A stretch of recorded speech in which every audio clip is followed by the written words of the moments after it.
কাঁদে আমার প্রাণ, আছো কত দূরে রে মাওলা, দেখা দাও না মোরে। আছো কত দূরে রে মাওলা, দেখা দাও না মোরে। সকালে সূর্য ওঠে, সকালে সূর্য হাসে, আধারও যায় কেটে যায়, বিরহে বুক ভাসে, তবু তোমার দেখা পাই। সকালে সূর্য হাসে, আধারও যায় কেটে যায়, বিরহে বুক ভাসে, তবু তোমার দেখা পাই। মাওলা তোমার প্রেম দাও, আপন করে নাও। মাওলা তোমার প্রেম দাও, আপন করে নাও। এই অন্তর গুমরে মরে রে মাওলা, দেখা দাও না মোরে। ও মাওলা তোমার লাগিয়া কাঁদে আমার প্রাণ, মাওলা তোমার লাগিয়া কাঁদে আমার প্রাণ। আছো কত দূরে রে মাওলা, দেখা দাও না মোরে। খাঁচারো পাখি উড়ে গেলে, শূন্য খাঁচা পড়ে রয়। আবারও পাখি যাবে ফিরে, তবু পাখি এসব কয়। খাঁচারো পাখি উড়ে গেলে, শূন্য খাঁচা পড়ে রয়। আবারও পাখি যাবে ফিরে, তবু পাখি এসব কয়। এই মাটির পিঞ্জিরা পচিয়া গলিয়া, এই মাটির পিঞ্জিরা পচিয়া গলিয়া, যাবে সেই চিন্তায় মরে রে মাওলা, দেখা দাও না মোরে। মাওলা তোমার লাগিয়া কাঁদে আমার প্রাণ, মাওলা তোমার লাগিয়া কাঁদে আমার প্রাণ। আছো কত দূরে রে মাওলা, দেখা দাও না মোরে। ও মাওলা দেখা দাও না মোরে। আলহামদুলিল্লাহ। হযরতে হাসান বসরি রহমাতুল্লাহ আলাইহিম একজন মুহাদ্দিস ছিলেন, বড় একজন আলেম ছিলেন। যখন একজন মুহাদ্দিস, একজন আলেমের সমাজে কিন্তু অনেক দায়িত্ব থাকে। সমাজের মানুষ যদি এলোমেলো হয়ে যায়, তখন ওই মুহাদ্দিস, ওই মাওলানা কিন্তু পরামর্শ দিয়ে থাকে যে এইভাবে চললে সমাজের মানুষ আল্লাহর রহমত পাবে।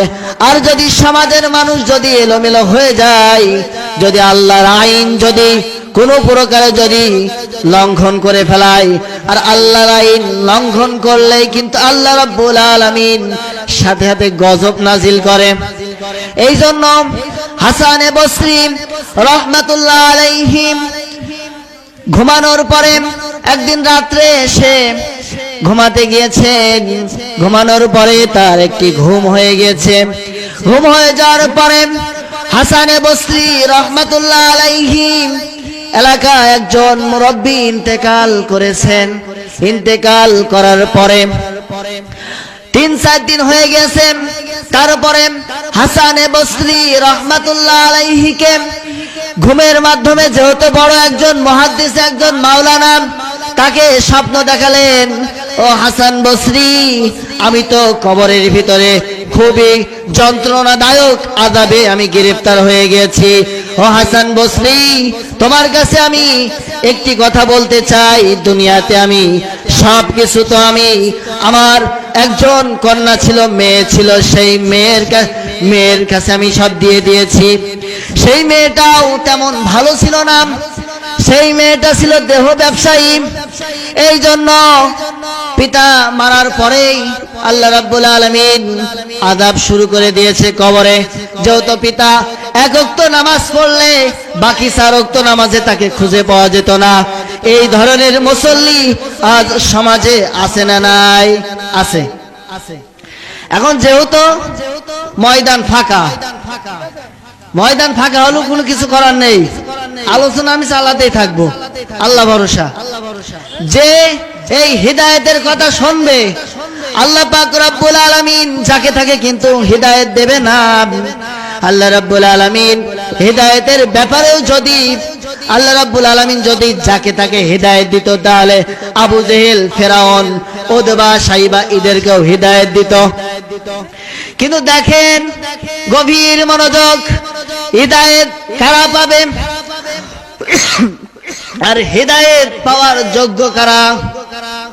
আল্লাহ রাব্বুল আলামিন কোরআনে কারীমের ভিতরে বললেন, ইন্নামাল মুমিনুনাল্লাযীনা ইযা যুকিরাল্লাহু ওয়াজিলাত কুলুবুহুম وَإِذَا تُلِيَتْ عَلَيْهِمْ آيَاتُهُ زَادَتْهُمْ إِيمَانًا وَعَلَى رَبِّهِمْ يَتَوَكَّلُونَ। যারা এই গুণের এই আয়াত অনুযায়ী যাদের অন্তরের ভিতরে চিন্তিত পরিমাণ ঈমান থাকবে, ঈমানের লেস পরিমাণ যদি তাদের অন্তরের ভিতরে থাকে, এই মানুষগুলো একদিন না একদিন হেদায়েত পেয়ে যাবে। কিন্তু কিছু মানুষের আছে হেদায়েত পাতে দেরি হয়, আবার কিছু মানুষের আছে, কিছু মানুষ তাড়াতাড়ি হেদায়েত পেয়ে যায়। প্রিয় বন্ধুগণ আমার, যে আলোচনা করেছিলাম, ওই মুরব্বি হাসানে বসরি রহমাতুল্লাহ আলাইহিকে স্বপ্ন দেখালেন। হাসানে বসরি স্বপ্ন দেখার পরে হাসানে বসরি ঠিক মতো ভাবে খাওয়া দাওয়া করতে পারছিলেন না, এমন চিন্তা, এমন পেরেশানি হয়ে গিয়েছিলেন।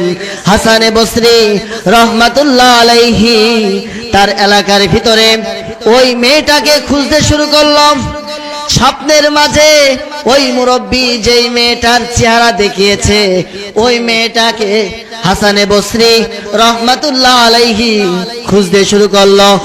একদিন নাই, 2 দিন নাই, 3 দিন নাই, খুঁজতে খুঁজতে হাসানে বসরি রহমাতুল্লাহ আলাইহি তাকে পেয়ে গেলেন। পেয়ে যাওয়ার পরে তাকে ডাকছেন। ওই মহিলা তখন পুকুরে গোসল করছে। সেই সময় হাসানে বসরি রহমাতুল্লাহ আলাইহি তাকে ডাকে, ও মা, তুমি এদিকে আসো। তখন যেহেতু ওই মহিলার চরিত্র ভালো না, যেহেতু বদমাইশ মহিলা, কিন্তু দেখেন এই বদমাইশ মহিলাও কিন্তু আল্লাহ রাব্বুল আলামিন তাকে হেদায়েত দান করেছেন। দেখেন, তখন হাসানে বসরি পুকুরের পাড়ে গেলেন। পুকুরের পাড়ে যাওয়ার পরে হাসানে বসরি বললেন, ও মা, কিছুদিন আগে হয়তো তোমার বাবা পৃথিবী ছেড়ে চলে গিয়েছে, কিন্তু তোমার বাবা আমাকে স্বপ্ন দেখিয়েছেন যে আমি কবরের ভিতরে অনেক যন্ত্রণাদায়ক আযাবে গ্রেফতার হয়ে গেছে। তখন ওই মেয়েটি হাসি উল্লাস করে উড়িয়ে দিলেন এবং হাসানে বসরি রহমাতুল্লাহ আলাইহির গায়ে পুকুরের থেকে পানি মুখে মারলেন। মুখে মারার পরে হাসানে বসরি চেহারাটা মলিন করে চলে গেলেন। এই ব্যবহার পাওয়ার পরে হাসানে বসরি তখন চেহারাটা মলিন করে চলে গেলেন।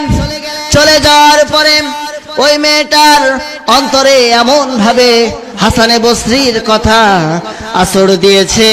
হাসানে বসরির কথা যখনই আসর দিয়েছে, ওই মেয়েটা বাড়ি যাওয়ার সাথে সাথেই যতটুক সম্পদ ছিল সেই সম্পদ থেকে আল্লাহর রাস্তায় ব্যয় করে দিয়েছে। তার ভিতরে দেখেন, প্রিয় বন্ধুগণ আমার, প্রিয় ভাইয়েরা আমার, গভীর মনোযোগ। এই জন্য বলছি গভীর মনোযোগ দিতে। কিন্তু দেখেন, নামাজ, রোজা, হজ, যাকাত এই করে যদি আপনি ইবাদত দিয়ে কিন্তু আল্লাহর জান্নাতে প্রবেশ করতে পারবেন না। আল্লাহ রাব্বুল আলামিন কিছু ওসিলা খুঁজবে। ওসিলার মাধ্যম দিয়ে আল্লাহ রাব্বুল আলামিন বান্দাকে কঠিন কিয়ামতের ময়দানে আল্লাহ রাব্বুল আলামিন জান্নাতে দিবেন। কেউ ইবাদত দিয়ে কেউ জান্নাতে যেতে পারবে না। তাহলে আমরা বুঝতে পারলাম কেউ ইবাদত দিয়ে আমল দিয়ে কেউ জান্নাতে যেতে পারবে না, কিছু ওসিলা লাগবে। আপনারা শুনছেন তো, কিছু ওসিলা লাগবে। সবাই কোরআন থেকে কথা বলবে, সবার কথা আপনাদেরকে শ্রবণ করতে হবে। মনে করেন আলোচনা করা সহজ, কিন্তু মানা এটা কঠিন। আলোচনা সবাই পারে, ঠিক কিনা? আলোচনা এখন মানুষের পকেটে পকেটে হয়ে গেছে। এখন মোবাইল আছে, মেমোরি কার্ড লাগালেই আলোচনা শোনা যায়, বেশি শোনা যায়। আল্লামা দেলাওয়ার হোসেন সাইদি, মিজানুর রহমান আজহারি, এই যে শ্রেণীর বক্তাগুলোর ওয়াজ মানুষ শোনে। আর যারা প্রকৃতভাবে ভণ্ড, তারা কিন্তু এই প্রকৃতভাবে যারা কোরআনের পাখি, এদের ওয়াজ শোনে না। তারা শোনে গিয়াসউদ্দিন তাহিরি, এই ওয়াজ শুনে ওই লাপালাপি নাচানাচি, এটা তো করার দরকার না। এটা কোরআনের মঞ্চ। এটা কিসের মঞ্চ? এটা কোরআনের মঞ্চ। এখানে লাপালাপি নাচানাচি করার জায়গা না। এখানে কোরআনের কথা হবে। কোরআনের কথা যাদের ভালো লাগবে তারা শুনবে, আর যাদের ভালো লাগবে না তারা উঠে যাবে। শয়তানে তো কাটি মারতেই থাকবে। তারপরে দেখেন হাসানে বসরি ওই মহিলার কাছ থেকে চলে আসার পরে হাসানে বসরি ঘুমাচ্ছে। ঘুমানোর পরে ওই মুরব্বী শব্দ দেখিয়েছে যে হাসানে বসরি, তুমি কি আমাকে চিনতে পারছো? তখন হাসানে বসরি অবাক মেরে গেলেন যে তুমি না জাহান্নামের আগুনে দাও দাও করে জ্বলছিলে, তুমি কিভাবে পরিত্রাণ পেলে? তখন ওই মুরব্বী বলছে, বাবাজি হাসানে বসরি, তুমি শোনো, তোমার গায়ে যখন পানি মেরেছিল, তুমি যেই জায়গায় দাঁড়িয়েছিলে ওই জায়গায় একটা ছোট্ট একটা প্রাণী পানির তৃষ্ণায় তার জীবন চলে যাওয়া অবস্থায়, সেই সময় আমার মেয়েটা তোমার মুখে পানি মারার পরে, ওই প্রাণীর গায়ে লাগার পরে, ওই প্রাণী পানিটা পান করার পরে ওই প্রাণী দোয়া করছে, আয় আল্লাহ তাআলা, যে আমাকে পানি দিল, এর কোনো আত্মীয় স্বজন যদি গহীন অন্ধকার কবরে চলে যায়, যদি কোনো বিপদ আপদ হয়ে যায়, আল্লাহ আমাকে পানি দেওয়ার কারণে আল্লাহ তুমি তার কবরের আযাবকে, তাদের কবরের আযাবকে মাফ করে দাও। তখন দেখেন এটা কিন্তু ছোট একটা ওসিলা, কোনো বড় ওসিলা লাগি নাই। আপনি হজ করে এসেছেন, আপনাকে লোকে হাজি বলবে, এটা করা যাবে না। আপনি হজ করেছেন একমাত্র আল্লাহর উদ্দেশ্যে। কার উদ্দেশ্যে? আল্লাহর উদ্দেশ্যে। আপনি মসজিদে নামাজ আদায় করতে যাবেন, এটা কার উদ্দেশ্যে? আল্লাহর উদ্দেশ্যে। আপনি যাকাত দিবেন, ওটা কার উদ্দেশ্যে?